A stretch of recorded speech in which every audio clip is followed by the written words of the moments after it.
बोधराय सकलाय जगद्विताय नागाननाय सतियज्ञविभूषित गौरी सुताय गणनाथ नमो नमस्ते। शान्ताकारं भुजगशयनं पद्मनाभं सुरेशं विश्वाधारं गगनसदृशं मेघवर्णं शुभांगं लक्ष्मीकान्तं कमलनयनं योगिविर्ध्यानगम्यं वन्दे विष्णुं भवभयहरं सर्वलोकैकनाथं। वन्दे विष्णुं भवभयहरं सर्वलोकैकनाथं। श्री गुरुदेव दत्तात्रेयाय श्रीपाद श्रीवल्लभाय नमः। अथ गुरुस्मरणम्। गुरुर्ब्रह्मा गुरुर्विष्णु गुरुदेवो महेश्वर गुरु साक्षात् परब्रह्म तस्मै श्री गुरुवे। पूजामूलं गुरुपदं मंत्रमूलं गुरुवाक्यं मोक्षमूलं गुरुकृपा। अखण्डं मण्डलाकारं व्याप्तं येन चराचरं तत्पदं दर्शितं येन तस्मै श्री गुरुवे नमः। ब्रह्मानन्दं परमसुखदं केवलं ज्ञानमूर्ति द्वन्द्वातीतं गगनसदृशं तत्त्वमस्यादिलक्ष्यम् एकं नित्यं विमलमचलं सर्वधि साक्षिभूतं भावातीतं त्रिगुणरहितं सद्गुरु तं नमामि। ओम श्री गुरुदेव दत्तात्रेयाय श्रीपाद श्रीवल्लभाय नमः। श्री गुरुदेव दत्त।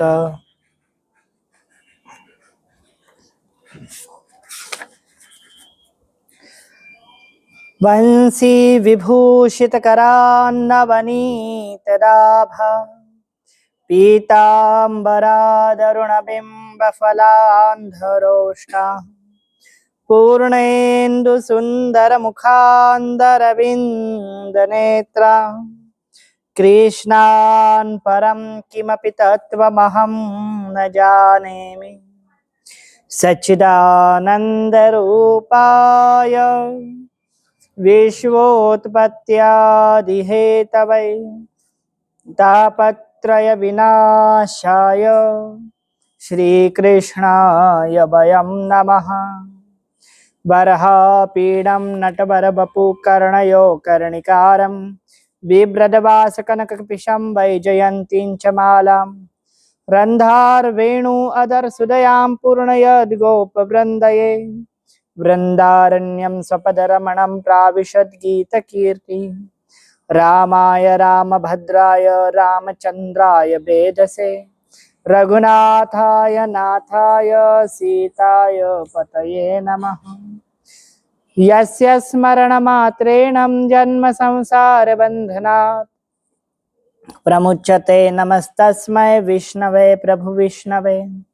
भक्ति भक्त भगवंत गुरु चतुर्नाम वपुएक तिनके पद बंदन किए तो नाशत विघ्न अनेक।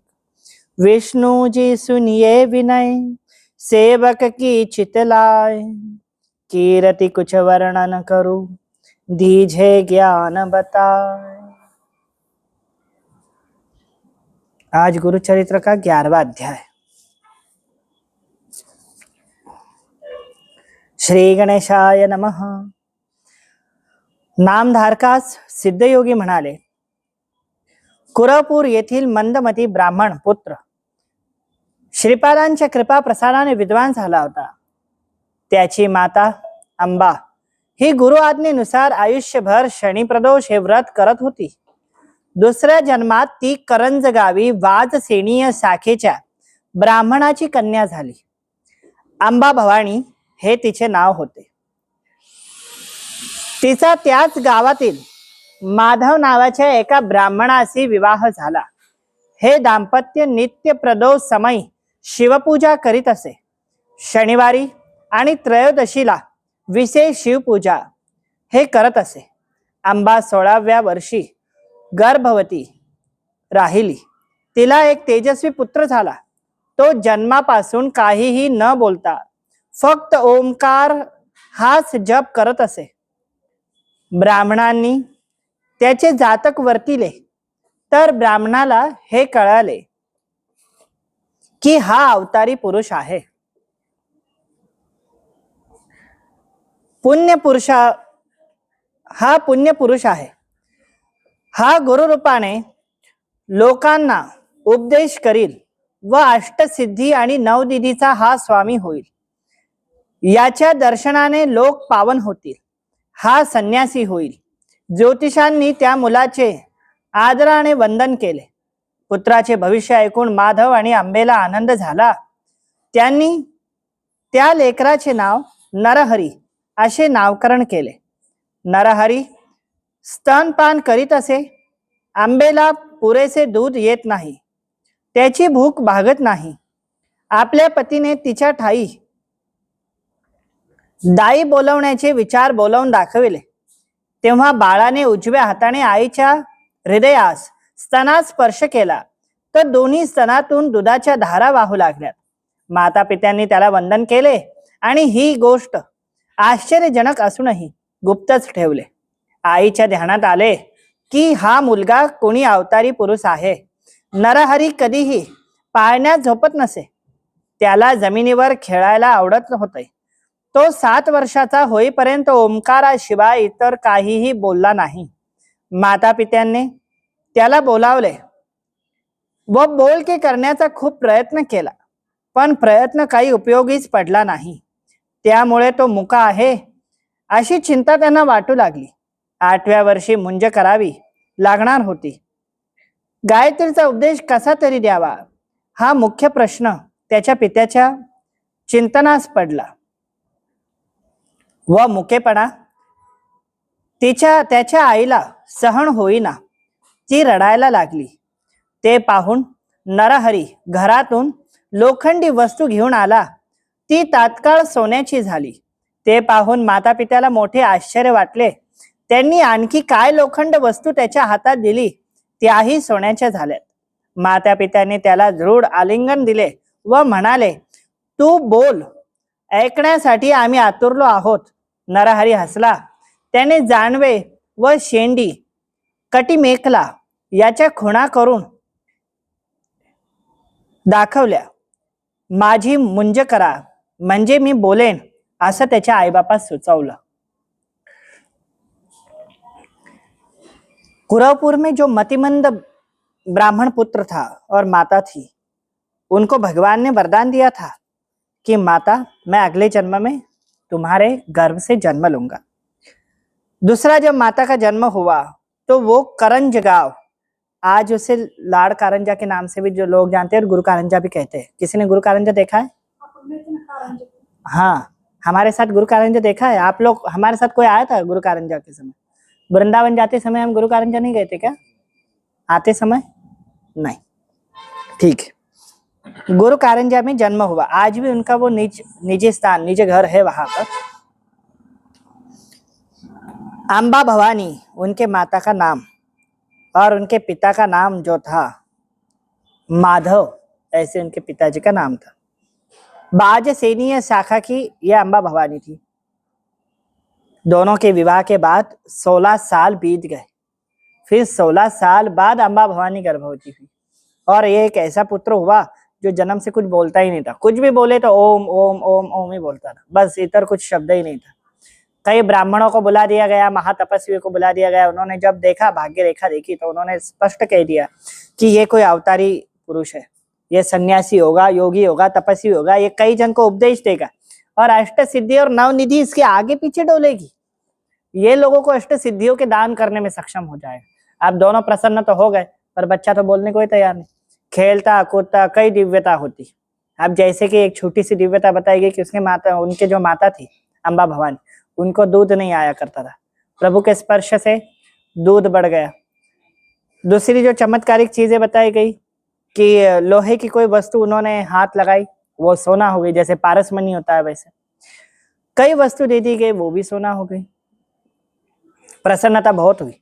फिर माता अचानक रोने लगी. महाविष्णु की बहुत भक्त थी अंबा माता. और ये दोनों पति पत्नी हर प्रदोष को पूजन करते भगवान शिव का, हर प्रदोष को।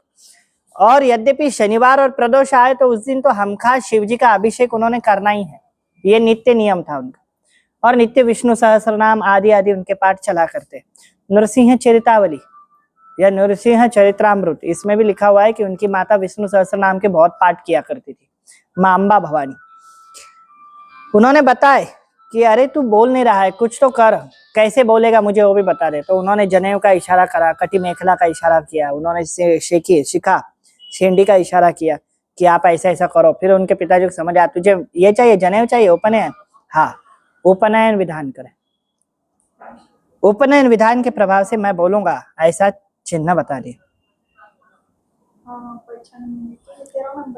माधव आणि अंबा यांनी सुयोग्य मुहूर्त काढून नरहरीला थाटामाटात मुंज केली। अब उन्होंने एक अच्छा सा एक मुहूर्त निकाला और उनकी मुंज करवा दी। अब जैसी मुंज करवा दी, भिक्षा मांगने की बारी है। पिता ने बोले अब ये तो मुक्का है, ये मंत्र कैसे बोलेगा मेरे पीछे। गायत्री मंत्र तो बोल दिया और मनी मन वो स्मरण करने लगे, हे दत्त हरि दत्त हरि दत्त हरि दत्त हरि दत्त हरि कृपा करे। अब दत्त हरि का दावा करे, वो स्वयं ही दत्तात्रेयी है, भगवान विष्णु के 24 अवतारों में से। अब जैसे दत्त हरि करे, उन्हें मुस्कुरा दी और झोली ली। बोले भिक्षा मांगना है, पहले माता के पास जाएंगे, माता के पास से भिक्षा मांगे और वो भिक्षाम देहि भवती। माँ ने पहली भिक्षा डाली। पहली भिक्षा डालते ही उन्होंने ऋग्वेद का पाठन चालू कर दिया। फिर वापस से भिक्षाम देहि भवती, दूसरी भिक्षा डाली। फिर उन्होंने सामवेद का पाठ चालू कर दिया। फिर तीसरी भिक्षा डाली, फिर यजुर्वेद का पाठ हुआ। चौथी भिक्षा डाली, अथर्ववेद का पाठ कर दिया। पांचवी भिक्षा डाली, उपनिषद पढ़ना चालू कर दी। माता को लगा मैं ज्यादा भिक्षा डालू करके, फिर मैया ने पूरा ताटी उंधा दी, जल्दी बोलेगा। ऐसी ऐसी वेदवाणी और महागर्भस्थ रहस्यमय वेदांत सिद्धांत सब गा दिया जितना था।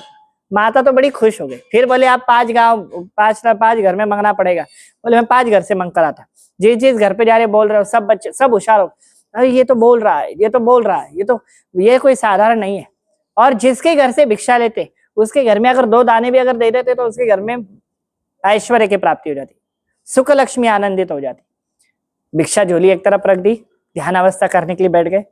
घर आए और घर आकर माता कहने लगे अब तूने मेरे को भिक्षा दे दी है, मुझे अब ज्ञान ग्रहण करने का अधिकार मिल गया, अब मैं संन्यास लेता हूँ, मैं जाता हूँ, घर छोड़ के घर का त्याग करता हूँ। अब माता रोने लग गई, ऐसा क्या कर रहा है, क्यों कर रहा है, तो जा नहीं सकता। बोले माँ मुझे क्यों उतारी, हमने तो पहले ही कहा था कि हम जब जन्म लेंगे, क्योंकि माँ को जब प्रसूति हो रही थी, संतान का जन्म हो रहा था, उसके पहले ही सपने में दत्तात्रेय ने कहा था कि मैंने पहला अवतार लिया था, तब भी कहा था कि मैं क्या कर रहा, क्यों कर रहा, ये पूछना मत, हमारे ऊपर प्रश्न चिन्ह निर्माण नहीं करना। और इस अवतार में बोले हम क्या करें, क्यों करें, हमको तुम रुका नहीं सकते, तो ही हम जन्म लेंगे। जन्म ले लिया। अब जैसे बोल दिया कि हम क्या कर रहे, क्यों कर रहे, आप नहीं बोल सकती, तुरंत कह दिया अरे बोले वो तो ठीक है, पर मैं माँ हूं, तू चल जा तो फिर मेरे को। बोले माँ आपको और पुत्र होंगे। आईस त्या पुत्राची ओळख पटली आणि ती 4 विद्वान पुत्र होतीन असे शब्द ऐकून त्या मुलास आलिंगन घालत होती। पट गया ये देव पुरुष है करके। पर बोली कि बोले आप कैसे करूं, मेरे को तेरे बिना। बोले माँ मेरे उपरांत भी आपको 4 संतान प्राप्त होंगे, 4 पुत्र होंगे, 1 कन्या होंगी, चिंता मत करना, मुझे जाने दो। बोले अभी नहीं, बोले जब तक एकादी संतान होती नहीं तुम यहां से जा नहीं सकते। तब उन्होंने कहा माँ हम कौन है आप यह देखे, फिर आप निर्णय ले। और जैसे गुरु दत्तात्रेय भगवान नरसिंह सरस्वती महाराज एक स्थान पर बैठे शिव पूजा होने के बाद, तो माँ ने एक आश्चर्य देखा, जिस स्थान पर शिवलिंग थी उसी स्थान पर उनका पुत्र भी था, और जिस स्थान पर पुत्र था उस स्थान पर शिवलिंग है। जब उन्होंने नेत्र बंद करके वापस खोले तो फिर समझ आया कि शिवलिंग यथोचित है और पुत्र यथोचित है। क्या हो पता नहीं, और आश्चर्यजनक बात कि बेटे में ही शिव दिखाई देने लगे। अत्यंत व्याकुल होकर उन्होंने उनके पति को यानी माधव जी को कहा, हे द्विज श्रेष्ठ, ब्राह्मण श्रेष्ठ, आप देखे ये क्या हो रहा है पुत्र को। और माधव जी क्या कहते, अगा अंबा आपला नरहरी हा श्रीपाद श्री वल्लभच आहे, म्हणून त्याला प्रदोष समय पूजन अवस्थेत आपल्याला प्रत्यक्ष व प्रगट रूपात त्याने दर्शन दिले आहे. क्या बोलते की आपला हा नरहरी प्रत्यक्ष श्रीपाद श्री वल्लभच आहे, जे कुरवपुरात होते, जे पिठापुरम मध्ये होते. पिठापुरात जन्म झाला, कुरवपुरात त्यांनी सगळे काही तीर्थयात्रा करून कुरवपुरात त्यांनी स्थान घेतलं. आजही त्यांची गुह्य समाधि यानी अदृश्य समाधि उसी स्थान पर निर्धारित है. आज भी हमने कल सुने ना, आज भी वहां पर भक्तों के लिए श्रीपाद श्री वल्लभ जी, नरहरि सरस्वती जी, ये सभी अनन्य कृपा करते. दत्तावतार जितने भी साधु संत दुनिया में फिर रहे हैं, जितने भी अवघड़ साधु है, सन्यासी साधु है, तपस्वी साधु है, कदाचित गृहस्थ भी साधु, ये सभी श्री दत्तात्रेय के ही अंश है. दत्तात्रेय इनसे भिन्न नहीं है, यही जानना चाहिए. इसके लिए दत्त प्रभु ने अनंत कृपा करके वहां पर रुक गए. परंतु अंबा ही संमती देईना. ती म्हणाली, नरहरी तू गेलास की पुन्हा मला दिसणार नाही. अल्पवयात संन्यास घेणे हे योग्य नाही बाळा. धर्मशास्त्राला अनुसरून तू वागावेस. ब्रह्मचर्य, ग्रहस्थ, वानप्रस्थ या क्रमाने मग तू संन्यास घेऊ शकतो आणि ते योग्य. आधी इंद्रियांना तू तृप्त कर, जीवन समृद्ध कर आणि मग तपस्यासाठी वाटचाल घे. माता क्या कहती है, तू इतने शीघ्र तू संन्यास नहीं ले सकता. सबसे पहले तो तू चले जाएगा तो मेरे को दिखेगा नहीं. और दूसरी बात, सबसे पहले तू वानप्रस्थ, पहले गृहस्थ हो, पहले ब्रह्मचर्य पालन कर ले, फिर तो गृहस्थ हो, फिर वानप्रस्थ हो, बाद में संन्यास ले लेना. और वो छोड़ ही नहीं रही. फिर भगवान क्या कहते देखो, मग तपश्चर्येची चाल धरावी अशी माझी इच्छा. सिद्ध योगी म्हणाला, नामधारक नरहरी आंबेचे बोलणे ऐकून तिला जे तत्वज्ञान सांगितले ते मी तुला सांगणार आहे, ते लक्षपूर्वक ऐक. अवधूत चिंतन श्री गुरुदेव दत्त. हम आगे का अध्याय पढ़ेंगे. यह है 12वां अध्याय. क्या है देखो 12वें अध्याय.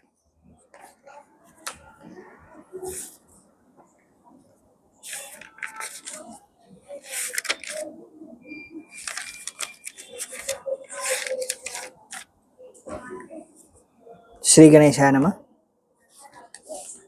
नरहरि का गृह त्याग आणि काशी क्षेत्री संन्यास दीक्षा. नरहरि का घर का त्याग करना, गृह त्याग करना और काशी में संन्यास ग्रहण.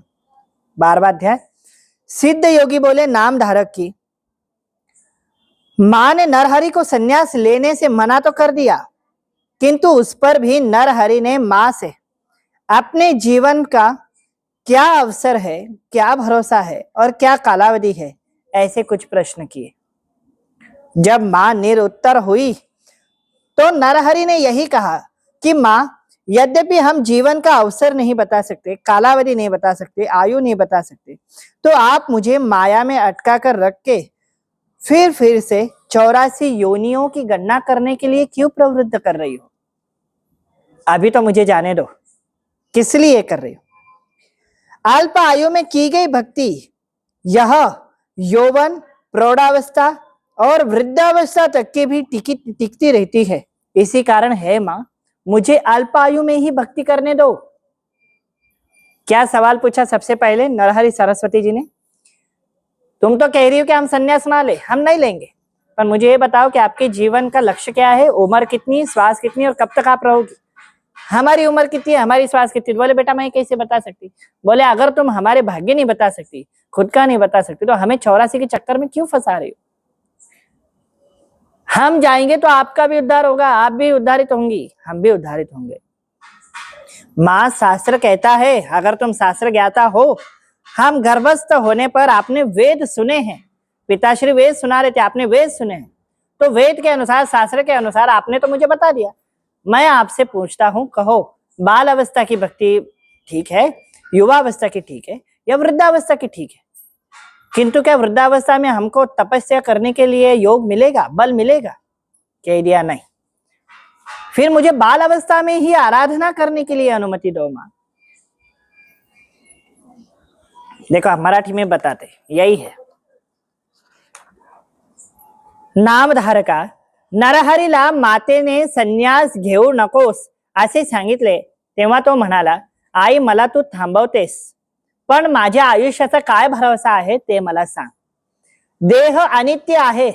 जोपर्यंत हा क्षणभंगूर देह साथ देतो तेव्हापर्यंत धर्माला वागून पुण्यकर्म करणे हे मनुष्याचं आद्य कर्तव्य आहे.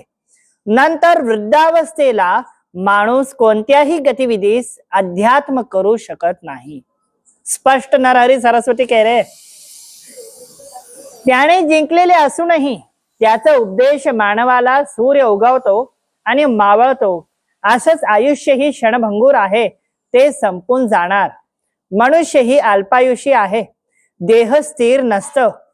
म्हणून आई, जन्म, यौवन, प्रौढत्व, वार्धक्य, मृत्यू यात त्याचा बदलाव होत जाणार आहे.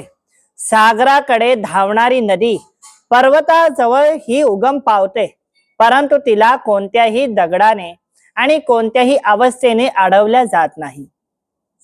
नदी को कोई भी रुका नहीं सकता. कोणत्याही दगडाने किंवा कोणत्याही अवस्थेने तिला अडवल्या जात नाही. अग, म्हणून तू माझ्या आयुष्याला अडवू शकतेस का? श्री सीताराम क्या प्रश्न पूछ रहे? तू माझ्या आयुष्याला अडवू शकतेस का? माँ ने कहा कि नहीं, ऐसा कुछ हो नहीं सकता. मग मला हे तरी सांग की तू माझ्या आयुष्यभर सोबत राहशील का? प्रश्न भी पूछा, तू रहेगी क्या? माँ ने तो कह दिया हाँ मैं हूं तब तक हूं, पर तू कब तक रहेगी मेरे को वो भी तो बोल. मेरी जिंदगी तक तू साथ में रहे, तेरा नहीं. और दुनिया का कितना भी पापी व्यक्ति रह दो, कितना भी नास्तिक बेटा रह दो, उसको हमेशा और जीवन माता पिता की आवश्यकता होती. गुरु की भी आवश्यकता उतनी ही होनी चाहिए शिष्य को. पर कदाचित सबका त्याग हो जाता, माँ का त्याग नहीं. एक आरती है ना, माँ बेटे का है इस जग में बड़ा ही निर्मल नाता, माँ बड़ा ही निर्मल नाता. पूत कपूत सुने हैं पर ना माता सुनी को माता, माँ माता सुनी को माता, है ना. अब माने निरुत्तर हो गई. नरहरी चे ते बोध वचने ऐकून माता पित्यास तिथे उपस्थित राहणारे सगळे लोक हे सगळे जण थक्क झालेत. अंबा ही काकोतीने म्हणाली, नरहरी तू माझे कुलदैवत आहेस, म्हणून मला 4 पुत्र होतील असे तू वचन दिले आहे. म्हणून मला 1 पुत्र तरी होऊ दे, मग तू या स्थानाचा त्याग कर. मी तुझा शब्द मोडून देणार नाही. अन्यथा जर इथून गेला तर मी प्राण त्याग करेन. अब माने भी क्या कह रहे, देखो, अन्यथा जर इथून गेलात मी प्राण त्याग. नरहरी म्हणाला, एवढंच ना, बस ठीक आहे, राहतो मी तुझ्याजवळ वर्षभर. 2 पुत्र, तुला 1 पुत्र काय, 2 पुत्र तुला होईपर्यंत मी इथेच थांबतो. मग मला आज्ञा देशील? और माने कह दिया हो. बरं ठीक आहे. 7 वर्षाच्या नरहरीने चतुर्थ वेदांचे अगाध ज्ञान प्राप्त करून विद्वान पंडितांनाही आश्चर्यमुग्ध करून ठेवले. 7 वर्षाच्या फक्त. आता आम्ही 12 वर्षाच्या वरी झालो तरी आम्हाला वेदांचे ज्ञान नाही. वेदांताचं ओतप्रोतही आम्हाला कळत नाही. 7 वर्ष के नरहरि ने चारों वेदांत मुखपाठ कर ली. समझ ही नहीं आ रहा कहाँ वेद पढ़ रहे. आनो वेदास्यम सभद्राम कृत्वाय वेदम प्रवृत्ताम प्रवृतमानायम वेदायाम स जनिते जनिते विश्वम सकलम परा. सब गा दिया, शुरुआत से गा दिए और सीधा विश्राम तक. कहाँ तक विश्राम जाता है वेदों का? य एवं वेदः वेदास्याम पर सुकृति मानः तम देवस्यम रुद्राणाम प्रभम महिपते यद्वैत पार्जन्यम प्रकृतम प्रकृतकाराभ्याम वेदाभ्याम जनने ते परः. सभी तत्व से लेकर पार्जन्य से लेकर सभी सृष्टि को जन्म करने वाले रुद्रदेव पर जाकर विश्राम करते था. हो गया.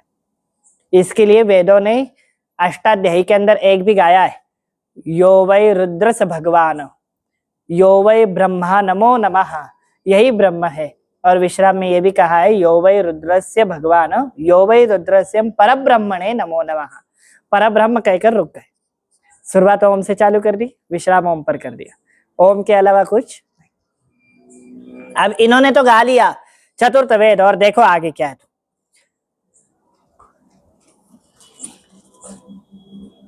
तेव्हा अंबा भवानीस व माधवास 2 जोळे पुत्र झालेत.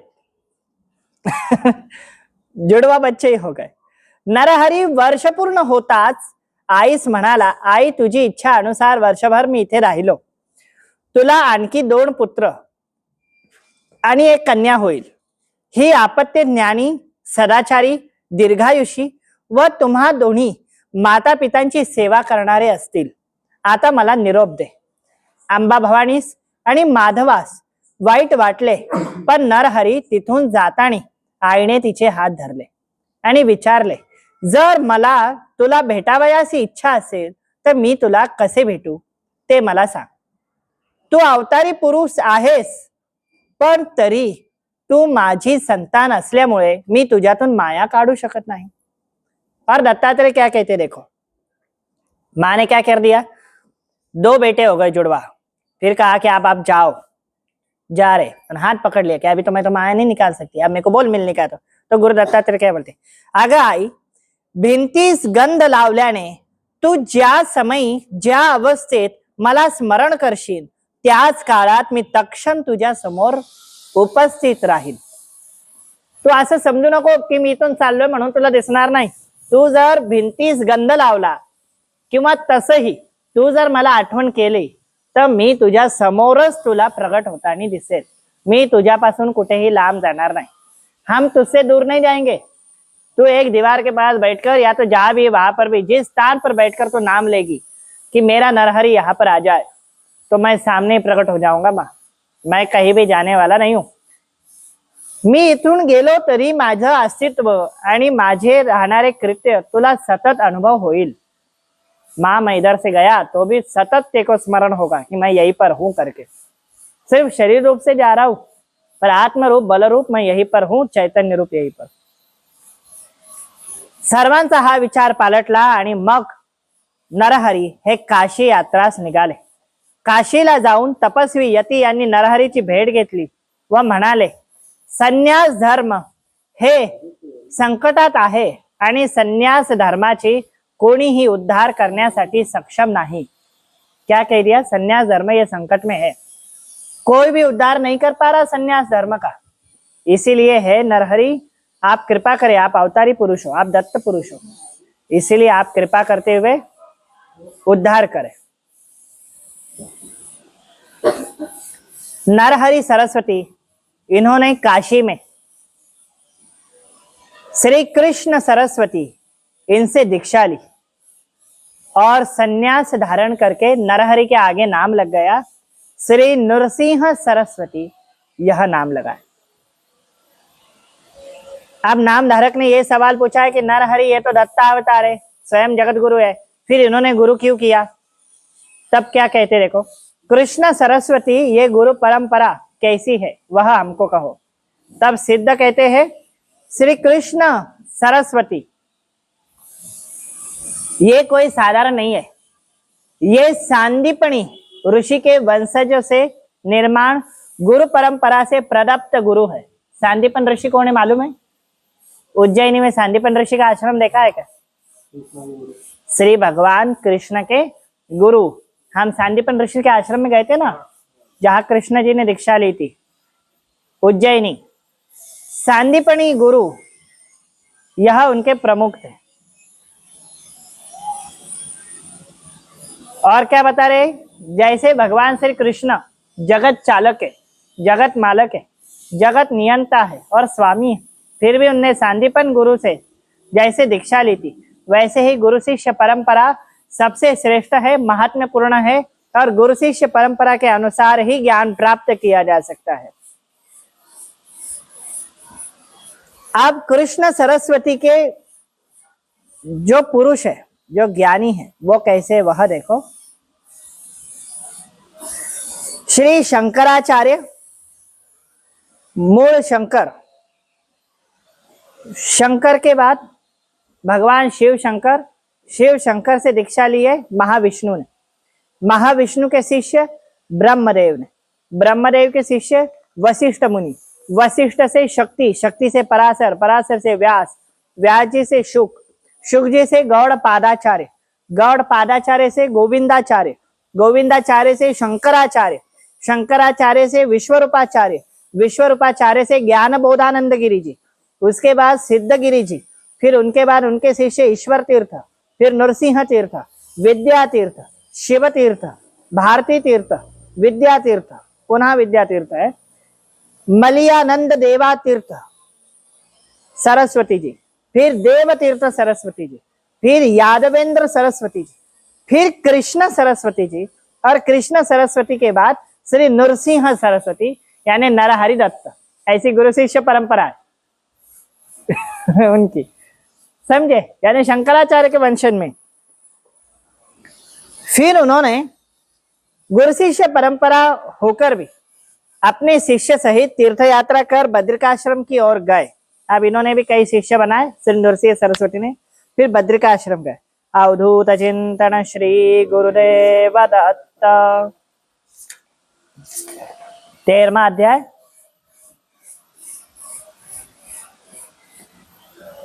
गुरुदत्त की ब्राह्मण पर कृपा और पेट का दर्द कम करना। श्री गुरूंच्या कृपेने ब्राह्मणाचा उदरसूल गेला। हा 13वा अध्याय। आता किती झालेले होते? 12वा, हा 13वा अध्याय। 12 अध्याय पूर्ण झाले। श्री गणेशाय नमः। सिद्ध म्हणाला, नामधारक श्री गुरु नरसिंह सरस्वतींनी प्रयागातील वास्तव्यात एकूण 6 जणांना संन्यास दीक्षा दिली। त्याच्यातील त्यांचे शिष्य माधव सरस्वती, बाळ सरस्वती, कृष्ण सरस्वती, उपेंद्र सरस्वती, सदानंद सरस्वती, ज्ञानज्योति सरस्वती आणि सिद्ध, ऐसी त्यांची नाव है। ये सिद्ध कोई और नहीं है, जो सिद्ध कथा सुना रहे वही सिद्ध है। ये 7 जन है और वही दीक्षाग्राही। देखो क्या है। त्यानंतर शिष्यांसमवेत ते बद्रिकाश्रमात गेले। तेथून दक्षिण यात्रा करण्यासाठी निघाले आणि जाता वेळेस जन्मगावी करंज या गावी ते आलेत। जहाँ पे जन्म हुआ उनका करंज नगरी, वहां पर फिर आए। जाते समय माता पिता का ख्याल करने की आपले आई वडिला आणि भावंडाची भेट घेतली। घरोघरी जाऊन त्यांनी पूजेचा स्वीकार केला। माधव आणि अंबा भवानी यांचा उद्धार करण्याची विनंती केली। त्यावेळी श्री गुरु म्हणाले, मी तुमचा पुत्र असून संन्यास घेतला आहे, म्हणून तुम्हाला मोक्ष मिळेल। तुम्ही काशी क्षेत्री देह ठेवाल। श्री गुरु पिता ते ऐकून कृतज्ञ झाले। क्या वचन देते मालूम? श्री गुरु माता पिता से मिले, गांव गए, सभी से मिले, ब्राह्मणों से, सबके घर पूजा स्वीकार किया। अध्यात्म, क्योंकि आप शंकराचार्य के शिष्य हो गए ना। श्री कृष्ण सरस्वती से दीक्षा ली मतलब शंकराचार्य ही हो गए, शंकर पद्धत हो गए।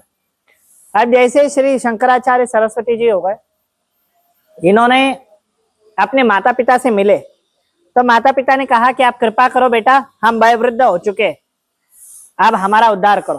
तो क्या कहते हैं? माँ, पिताजी, हम तुम्हारे पुत्र अवश्य है, किंतु हमने संन्यास लिया। और बच्चे ने संन्यास लिया तो माता पिता का उद्धार हो ही जाता, तुम्हारा उद्धार हो जाए। बोले लेकिन हमने तो तीर्थ यात्रा, आपकी सब तीर्थ यात्रा पूर्ण होगी, किंतु आप जिस समय काशी में जाओगे तभी आप शिव हो जाओगे। क्या कह रहे माता पिता को? देखो, तभी आप शिव हो जाओ। उस समय आपके मुख में गंगा जी का जल भी होगा, श्री विश्वनाथ की कृपा भी होगी, मां अन्नपूर्णा का अन्न भी होगा, और स्वयं भगवान विश्वनाथ जी कान में तारक मंत्र डालेंगे। तारक मंत्र पता है ना? नहीं पता? कहना तो नहीं चाहिए, पर हम बिना प्रणव लगाए आपको कहते हैं। श्री राम नमः, श्री राम नमः। और संजीवन मंत्र कौन सा है मानो? श्री सीताराम नमो नमः। ये संजीवन मंत्र। प्रणव छुपा लिया, क्योंकि सार्वजनिक रूप से एक चीज छुपाना पड़ती है। महामंत्र सबके सामने कहना वर्जित है, नहीं बताना चाहिए, फिर भी बता। कान में जाकर राम राम राम राम कह दिया, मोक्ष है ना।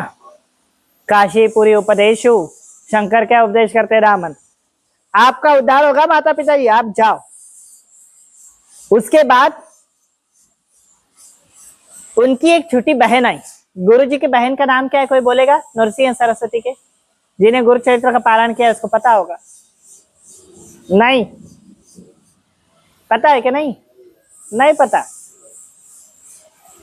उनके बहन का नाम है रत्नाई।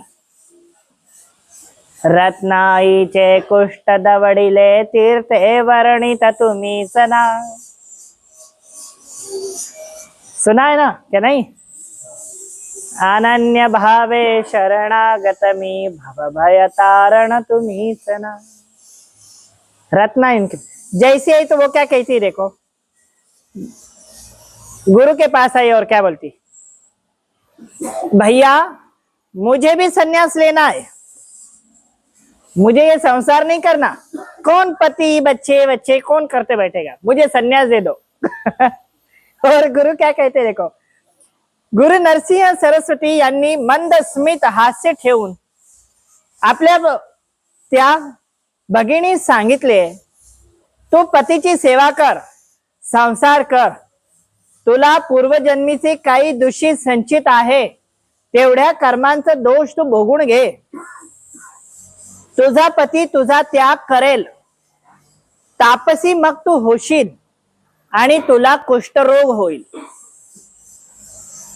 मग रोगराईने जर्जर झालेल्या अवस्थेत माझे तुला पुन्हा दर्शन होईल।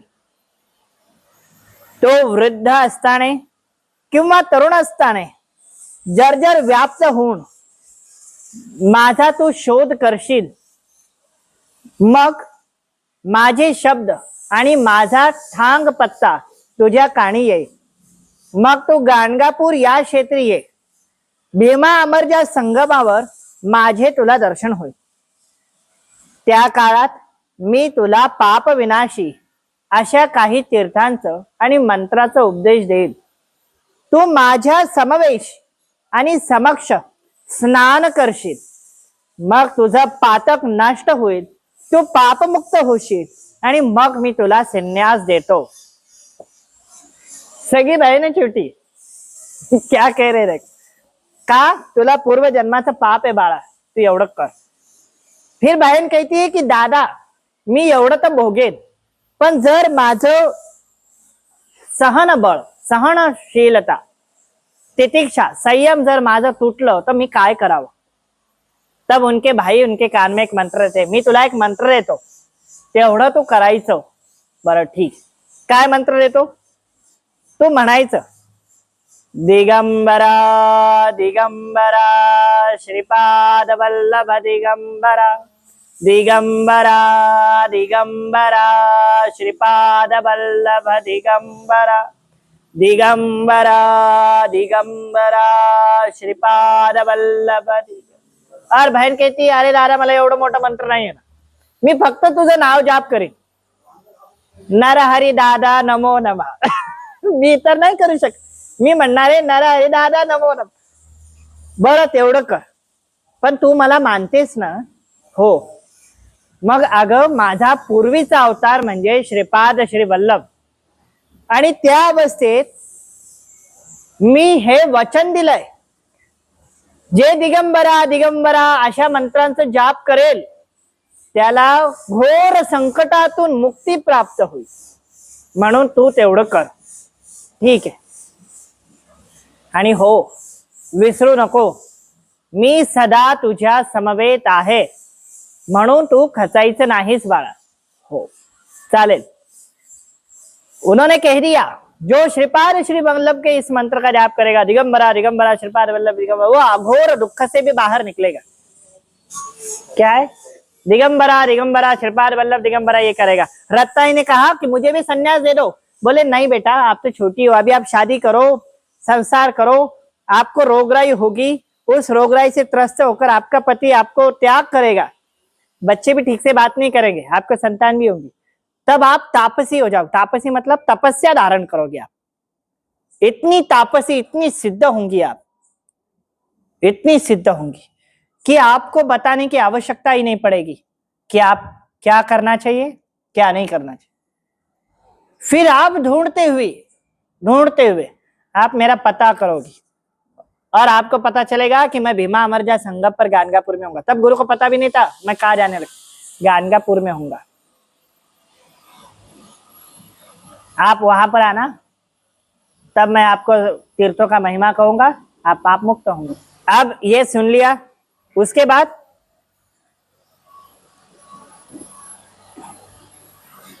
श्री गुरु त्यानंतर आपल्या शिष्यांसह त्र्यंबकेश्वरास आले।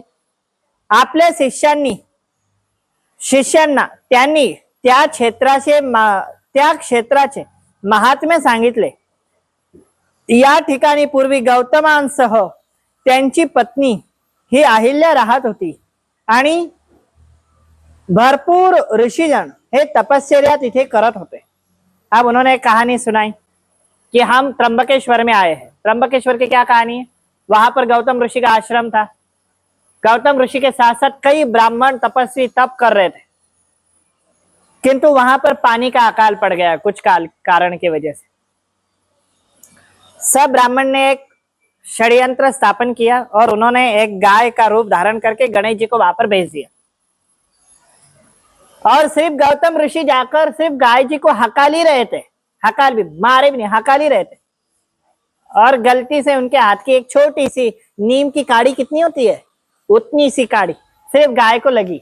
वो गाय भी इतनी बहुरंगी थी, तुरंत गोल गोल फिर गई, मर गई, जान छोड़ दिया। सारे ब्राह्मण गोला हो गए, क्योंकि उनको मालूम था कि गौतम ऋषि ये तपस्या तपव्रत है। इसलिए गौतम ऋषि को कह दिया, तुमने तो गौ हत्या कर दी, तुमने गौ हत्या कर दी, तुमने गौ हत्या कर दी, तुमने गौ हत्या का पातक लगा दी। अब इन्होंने रोना चालू कर दिया और गौतम ऋषि ने कहा, मेरे से तो ऐसा हुआ नहीं, पर गाय माता ने कैसी जान छोड़ दी पता नहीं। और गौ माता के शव के पास बैठकर रोने लगे। बोले करूं तो क्या करूं? सबने कहा कि आप शिव जी की तपस्या करो और ऊपर की गंगा फिर अवतीर्ण करो, जैसे राजा भगीरथ ने किया था। आप करो, फिर ही हम मानेंगे आप पाप मुक्त होंगे। हाँ, फिर गौतम ऋषि ने फिर त्रिदेव की तपस्या करी, भगवान शिव की तपस्या करी, और उनके तप से प्रसन्न होकर सबसे पहले गणेश जी महाराज प्रकट हुए। और गणेश जी महाराज ने यही कहा कि बोले गौतम ऋषि आपको श्राप नहीं लगा है, वो गौ कोई और नहीं थी, वो मैं ही था। और आपके तपोबल से ही भगवान शिव प्रसन्न हो सकते थे, इसीलिए आपको तपस्या करने के लिए प्रेरित किया गया। फिर तीनों देव प्रसन्न हुए और भगवान शिव ने अपनी जटा से गंगा को प्रकट किया। और जैसे प्रकट किया तो गंगा ने एक वरदान मांगी। क्या मांगी मालूम? हे प्रभु, आपके कहने के ऊपर तो हम गौमुख में प्रकट हुए हैं। गंगा जी कहां पर प्रकट हुई है? गंगोत्री जमुनोत्री, उत्तराखंड देवभूमि, वहां पर हम प्रकट हुए। पर हमें त्रिदेव का सहवास ऊपर मिला है। हम तीर्थ यात्रा को स्पर्श करते हुए जा रहे, पर प्रभु कुछ लीला ऐसी करो कि हम प्रकट होते ही त्रिदेव के दर्शन करें, फिर आगे। यह देखकर भगवान शिव शंकर ने वहां पर त्र्यंबकेश्वर ज्योतिर्लिंग के रूप में प्रतिष्ठित हुए और तीनों भी देव एक साथ विराजित हुए।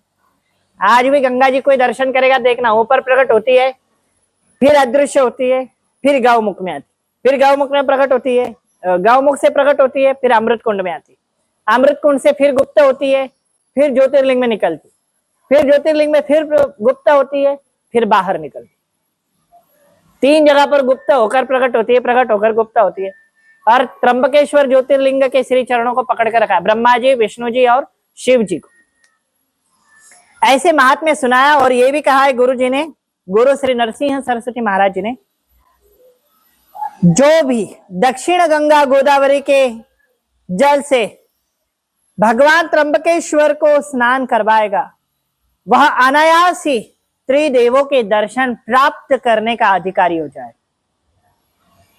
अनायास ही त्रिदेवों का दर्शन प्राप्त करने का अधिकारी। गंगा अंशतः अवतीर्ण इस स्थान पर होती अवश्य है, किंतु इस स्थान पर सकल देवी देवताओं का निवास है।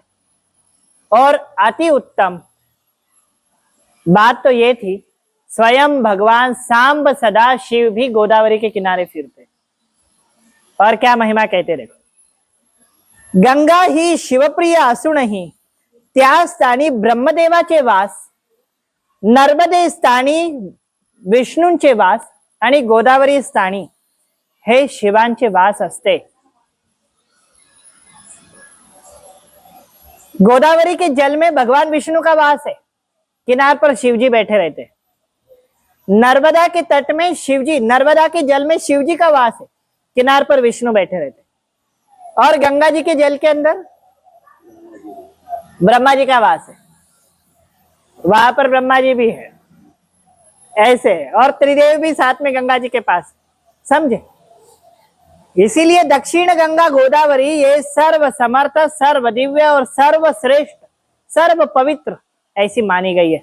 वैसे सभी नदियां सर्वश्रेष्ठ और एक ही महत्व की, कोई श्रेष्ठ कोई कनिष्ठ नहीं है, सर्व दिव्य सर्व पवित्र है। पर दक्षिण गंगा गोदावरी माता है, हमें नित्य जल प्राण होता है ना उनका, नित्य। इसीलिए मैं कहता हूं कि भूलो ना भूलो, जैसे हो जो भी हो, घर में तो जल हमारे आता ही है। रोज शिव जी को जलाभिषेक करना चाहिए, रोज नित्य करना। उसके उपरांत भगवान श्री गुरु नरसिंह सरस्वती महाराज ने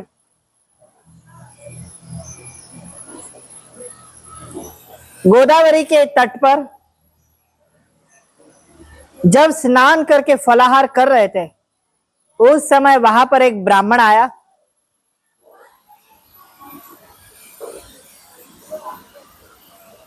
गोदावरी के किनार पर एक गांव है, उसका नाम है वासर ब्रह्मेश्वर। उस स्थान पर एक ब्राह्मण आया जो अत्यंत व्याकुल था, दुख रहा था, बहुत ज्यादा पीड़ा हो रही थी, पेट दुख रहा है, पेट दुख रहा है, पेट दुख रहा है। क्यों? तो बोले मेरे को अन्न का दोष हो गया। और उसने कई वर्षों तक के केवल फल ही खाए थे, अन्न कभी खाया नहीं। भूल से प्रसादी के नाम पर या किसी न किसी रूप से थोड़ा सा अन्न खाया, उसको तकलीफ होने लगी, रोने लग गया। गुरु ने कहा कि अरे तेरा ये दुखना चले जाएगा, मैं कहता हूं मेरे साथ चल। गुरु के एक स्थान पर गया और वासर ब्रह्मेश्वर गांव में सायनदेव नाम के एक ब्राह्मण को उन्होंने कहा कि कल मेरे साथ एक ब्राह्मण भोजन के लिए आएगा, तूने सब भोजन बनाना। ब्राह्मण को लेकर आया जिसका पेट दुख रहा था उसे, और कहा कि पुत्र आप ये भोजन करो, बेटा तुम भोजन करो। बोले मैंने अनाज आज तक खाया ही नहीं, 15 साल हो गए, मैं फल ही खाया और दूध ही पिया, मैं खा ही नहीं सकता। बोले खा तो सही, मुझ पर श्रद्धा है? बोले हाँ है। और जैसे सायन देव के घर का भोजन उस ब्राह्मण ने किया, उसका पेट दुखना एकांतित बंद हो गया। गुरु का यह प्रभाव देखकर सायन देव और सभी गुरु के चरणों में प्रणाम करने लगे और गुरु संध्या स्नान के लिए, नित्य कर्म के लिए वापस गोदावरी के श्री तट पर चले गए और आराधना करने लगे। सायनदेव आणि त्याची पत्नी जाखाई त्याने श्री गुरुची पूजा केली आणि अभयदान प्राप्त केले। गुरूंनी सांगितलं तू मला भिक्षा दिली आहेस म्हणून तुझ्या वंशात गुरु भक्तीची परंपरा ही निरंतर चालू राहील, असा वरदान दिला आणि दोघांनीही आग्रहाने पोटभर जेवण केले। जेवण गुरूंनी घातले। फिर कहा कि अब हमारा खाना हो गया, आप तुम भोजन करो। तो नहीं गुरु श्रेष्ठ, हम बात बैठो सामने, आप भी भोजन करो हमारे साथ। और गुरु ने उन पति पत्नी को भी भोजन करवाया, आशीर्वाद दिया कि इसके आगे गुरु शिष्य परंपरा और गुरु कृपा, गुरु भक्ति परंपरा तेरे वंश पे चलती रहेगी। जिसकी व्याधि मुक्त हुई वह चमत्कार देखकर सभी कृतज्ञ हो गए और गुरु के चरणों में प्रणाम करने लगे। हा चमत्कार पाहिला आणि गुरु कृपेने जन्मा जन्मांतरीचे दोष जातात, मग व्याधि कशी राहील। सिद्ध कहते हैं कि गुरु दर्शन से तो जन्म जन्म के दोष चले जाते हैं, तो दुखना कहां पर रहेगा वो सोचो। ऐसे कर ली। अवधूत चिंतन श्री गुरुदेव। किन्हीं भक्तों के चालू ही रहने दो। आप में से किन्हीं भक्तों के स्वप्न में श्री गुरुदेव दत्तात्रेय पूर्ण रूप, स्वरूप और विश्व रूप से ही दर्शन देंगे। 3 मुख 6 हाथ सामने प्रकट होंगे। और कई जनों को यह भी होगा नरसिंह सरस्वती महाराज भगवे वस्त्र धारण करके, एक धर्मदंड धारण करके बैठे हुए। कई जन को श्रीपाद वल्लभ के भी दर्शन होंगे, पर इसमें से सबसे उपयुक्त होगा, मैं बता दूं, देखो गुरु के भी दर्शन करवा दो। ये श्री गुरुदेव दत्तात्रेय भगवान महर्षि अत्रि ऋषि और माता अनुसुईया के चिरंजीव मध्यम पुत्र श्रीपाद श्री वल्लभ पीठापुरम में होने वाला अवतार, जो एक स्थान पर रहकर भी अनंत भक्तों पर कृपा करने वाले श्रीपाद श्री वल्लभ। और नरसिंह सरस्वती महाराज धर्मदंड धारण करके शंकराचार्य की भांति दिखने वाले शंकराचार्य ही श्री कृष्ण सरस्वती से दीक्षा लेकर उनके शिष्य बनने वाले नरसिंह सरस्वती महाराज, इनके अवश्य दर्शन प्राप्त होंगे। और जिसकी अनन्य कृपा होंगी उसको एक दर्शन प्राप्त होंगे। कैसे, मैं वो भी बता दूं। केवल श्री पादुका दिखेगी, ओम प्रतिरूप दिखेगा, गौ माता दिखेंगी और सिद्ध आसन दिखेगा जहां पर गुरुदत्त बैठकर ध्यान कर चुके। ये भी होगा। ये आदेश हमको आज सुबह ही प्राप्त हुआ है और वही हमने गुरु चरित्र में सुनाया है। श्री गुरुदेव दत्तात्रेयाय श्रीपाद श्री वल्लभाय नमः।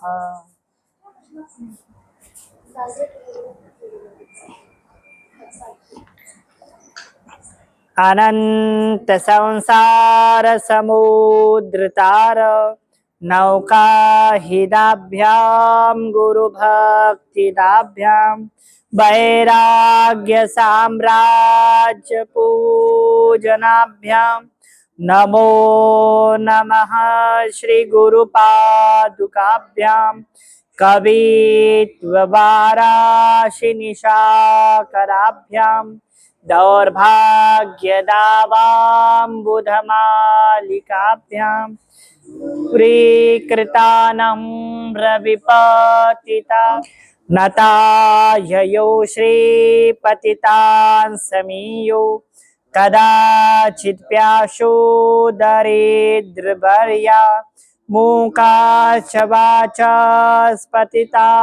हिताभ्यां नमो नमः श्री गुरु पादुकाभ्यां दीकनिकाश हताभ्यां नाना विमोहाधिनिधि नमः जनां धीष्टतति प्रदाभ्यां नमो नमः श्री गुरु पादुकाभ्यां नृपालिमौलिं व्रजरत्नकान्ति सरिद्विराजन् दशकन्यकाभ्यां नृपत्वदाभ्यां नतलोकपङ्क्ते नमो नमः श्री गुरु पादुकाभ्यां पापान्धकारार्कपरम्पराभ्यां तापत्रयाहीन्द्र खगेश्वराभ्यां जाड्याब्धि संशोषणवाटवाभ्यां नमो नमः श्री गुरु पादुकाभ्यां समाधिषट्कं प्रतवै नाधिदानं व्रतदीक्षिताभ्यां रमाधिवाङ्गी नमो नमः श्री गुरु पादुकाभ्यां स्वार्चापराणाम्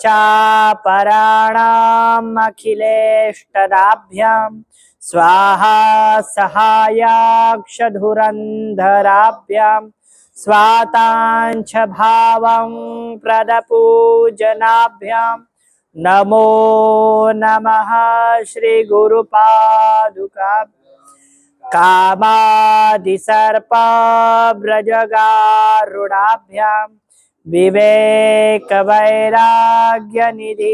प्रदाभ्यां बोधप्रदाभ्यां धृतमोक्षदाभ्यां नमो नमः श्री गुरु पादुकाभ्यां नमो नमः श्री गुरु पादुकाभ्यां नमो नमः श्री गुरु पादुकाभ्यां श्री गुरुदेव दत्त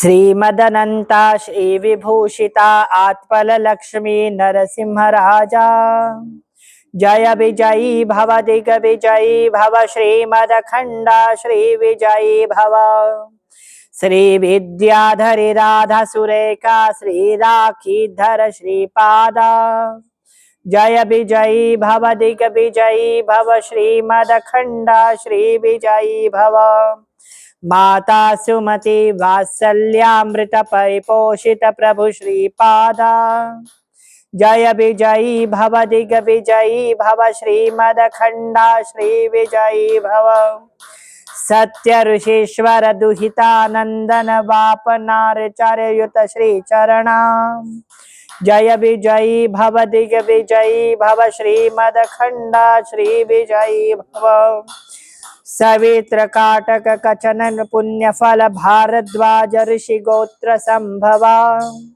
जय विजयी भव दिग्विजयी भव श्री विजयी भव द्वौ चौपाति देव लक्ष्मी गण संख्या बोधित श्री चरणा जय विजयी भव दिग्विजयी भव श्रीमदखंडा श्री विजयी भव पुण्य स्वरूपिणी राजमांब सुत गर्भ पुण्य फल संजाता जय विजयी भव दिग्विजयी भव श्रीमदखंडा श्री विजयी भव सुमति नंदन नर हरि नंदन दे दत्त देव प्रभु श्रीपादा जय विजयी भव दिग्विजयी भव श्रीमदखंडा श्री विजय पीठिका पूर नित्य विहारा मधुमति दत्ता मंगल रूपा जय विजयी भव दिग्विजयी भव श्रीमदखंडा श्री विजय श्रीति वापनाचार्य कृत सिद्ध मंगल स्तोत्रम संपूर्णम श्री गुरुदेव दत्तात्रेयाय श्रीपाद श्री वल्लभाय नमः। चलो आरती करो। महाराज की गाओ आरती दत्त महाराज की आरती गाऊं हरि अलख जगाऊं आरती गाऊं हरि अलख जगाऊं त्रिगुण मूर्ति के गुण मैं गाऊं त्रिगुण मूर्ति के गुण मैं गाऊं आरती दत्त महाराज की गाऊं आरती दत्त महाराज की गाऊं अत्रि नंदन भक्त दुलारे विश्वनाथ प्रभु हो अति प्यारे षडश बाहु तेरी लीला सुनाऊं आरती दत्त महाराज की गाऊं विश्वनाथ सब खेल तुम्हारे वेद चतुर्थ शरण तुम्हारे प्रेम भक्ति की सुधा मैं चाहूं आरती दत्त महाराज की गाऊं अनेक रूप धरो है जगतारण पाप दोष हर भक्त उबार आदि गुरु तुम्हें शीश नवाऊं आरती दत्त महाराज की गौ माता धरती मही प्यारी आरती करूं हरि दत्त तुम्हारी दास पद पंकज दर्शन पाऊं आरती दत्त महाराज की गाऊं आरती गाऊं हरि अलख जगाऊं त्रिगुण मूर्ति तेरे गुण मैं गाऊं आरती दत्त महाराज की गाऊं कर्पूर गौरम करुणावतारम संसार सारम भुजगेन्द्रारम सदा वसंतम हृदयारविंदे भवम भवानी आरती जलेनि करुणाम